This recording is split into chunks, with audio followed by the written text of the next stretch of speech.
That's one question number 20. Oh.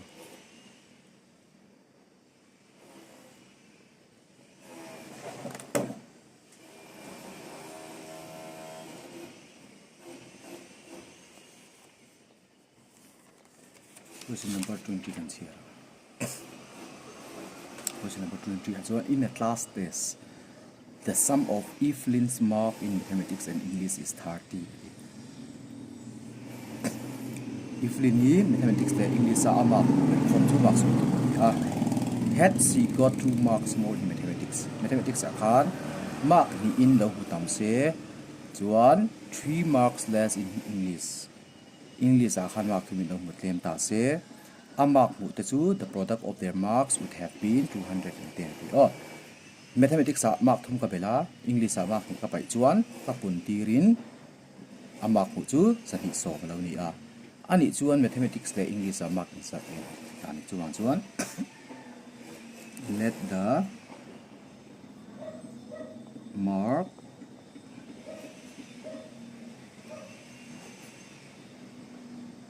in mathematics bx kan tinga mathematics a mark chu x ni ose kan tinga and the mark in English is y kan tinga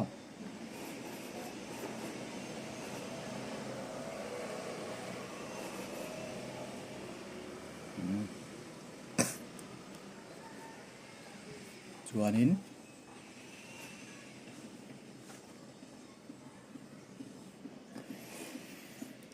so kan tinga equation siam na kan manga oh equation kan siar chuan the sum of Evelyn marks in mathematics and English is 30 here English mathematics the English will form to 30 marks kan ti oh mathematics sama khu zat le English sama khu zat chu hiron tan chuan hi equation 1 ka thean lo kon tiang ka siam ram theini x is equal to 30 minus y oh substitution method man tum ta equation 1 oh chuan and ka tinga ani ka chia le nga chin hang chen equation ka siam le don ni oh had she got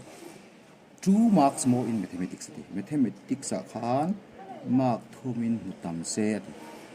chuan 3 marks less in English English a khan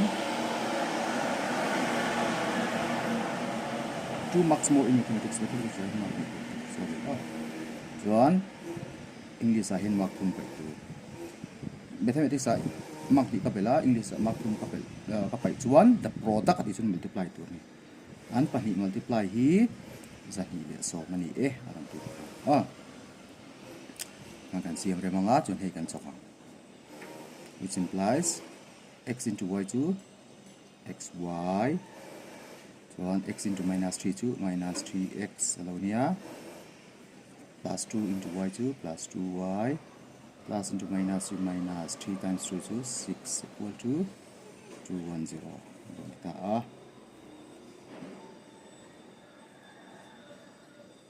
chuan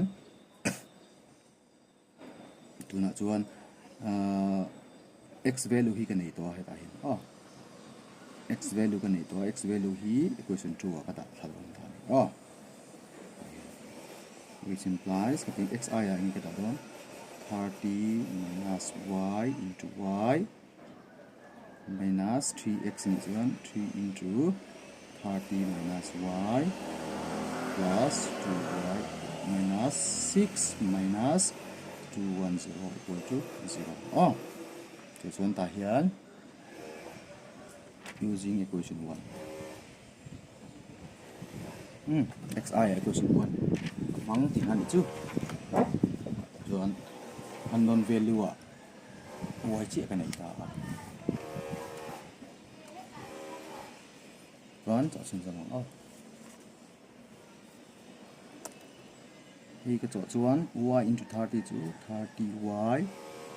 minus y into y to minus y square yeah hi chu minus 3 into 30 to minus 19 yeah minus into minus plus yeah 3 into y to 3y lo ni le khata chuan hi chu plus 2y minus 216 equal to 0 210 6 ka bela 216 that's right chuan y square hi sa bera ka ta nga minus y square ania y ho zong zong hi 30y 3y le 2y chu 35y plus plus 35y chuan minus 90 le minus 216 chu minus 6 ania 9 plus 1 chu 10 ania 1 306 equal to 0 chuan minus ka thak vek nga minus ka thak chuan side thak vek tur y square minus 35y plus 306 element on time equal to 0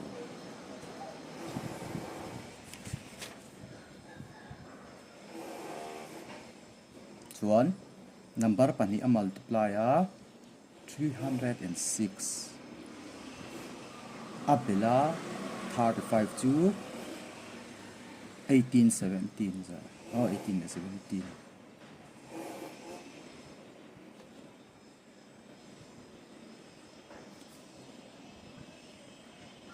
18 times 17 to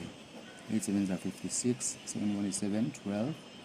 8 1 is 8 1 6 10 1 3 206 equal to 35 to y square minus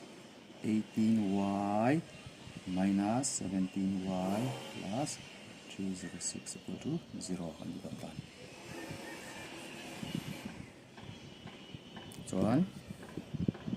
common kalanga y common y minus 18 minus 17 common y minus 18 equal to 0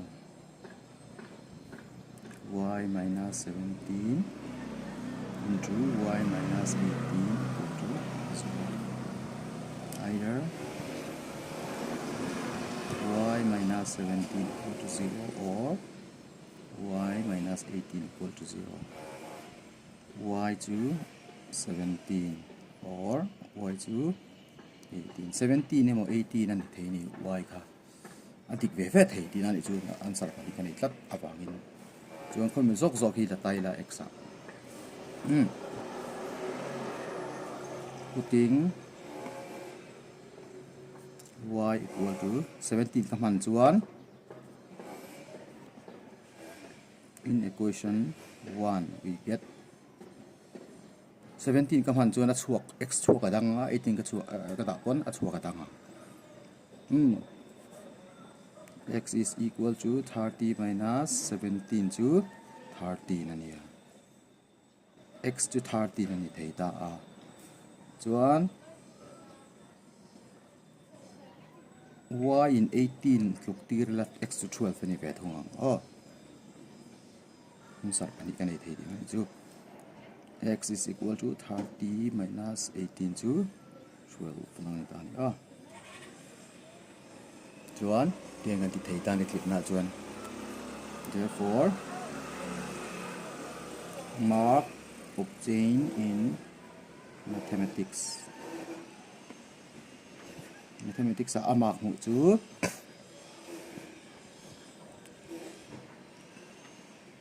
12 or 30 mark song pa hi mo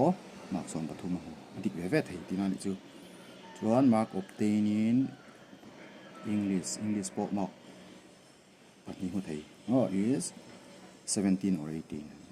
mark song pa sari mo song pa ri khoi zok pa mangla dik ve ve ti na chu question number 20 cha na ni Tuna chuan question number 21 in nga lang question number 21 solution question kan sia the diagonal of a rectangular field den kan sia man kan treat rectangular field oba a diagonal chu hi diagonal elai in chi the diagonal of a rectangular field is 60 meters more than the shorter side tala lai shorter side the x taila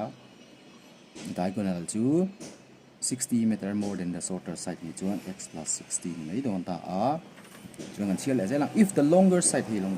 if the longer side is 30 meter more than the shorter side te ber in 30 na sei ve thunga find the sides of the field hey le hey a side hey min zon length and breadth min zon ni let the shorter side be x meter x meter ta se kan tianga chuan longer side le an diagonal ka chakan ni hal vek to me ni and diagonal to hypotenuse ni diagonal equal to x plus 60 meter. Also longer side x plus 30 meter. Chuan he right angle triangle right angle triangle chuan a diagonal ka hypotenuse ni aba ka chu pani side pani kan ta mai ta ni chuan zon Pythagoras theorem kan mang le thei ta ni chu using Pythagoras theorem we get Pythagoras theorem han thei ni asan chu right angle triangle in a side si zong kan zon do la pangin chuan hypotenuse square to x plus 60 hypotenuse square is equal to the other sum of the square of the other side x squared plus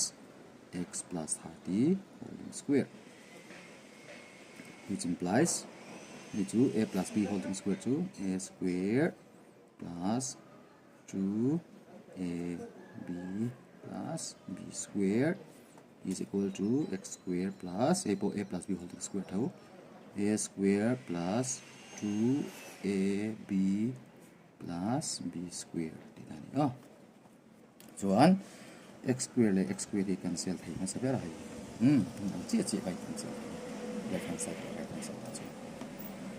chuan 6 2s are 12 120x kan ya plus 60 square 0 6 6 36 100 equal to x squared plus 60x plus 30 square to 900 3 3s are 900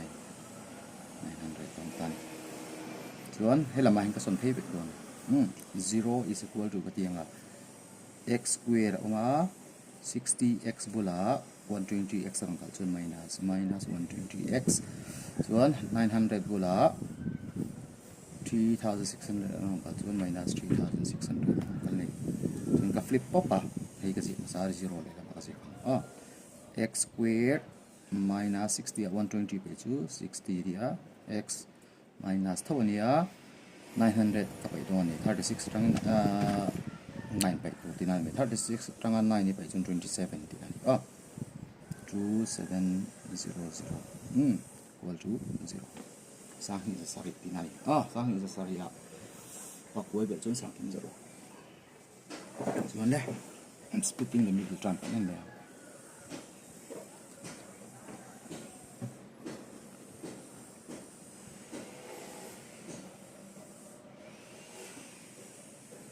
chuan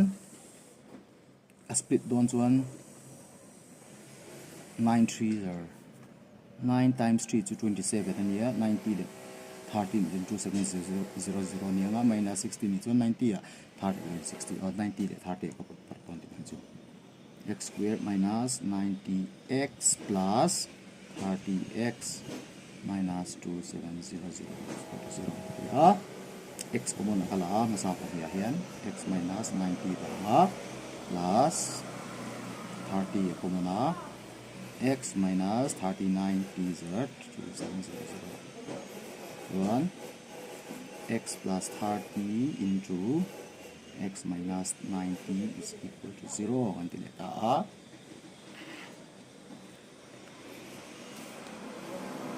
mirror x plus 30 is equal to 0 or x minus 90 is equal to 0 x to a negative 30 can pom don lo ka 90 can pom don chu bang chuan a side toy ber chu 90 meter pinai therefore shorter side is 90 meter and longer side a side says of to hypotenuse zong tu a side zong tu ti bang x plus 30 nia 90 plus 32 120 meter question number 21 chang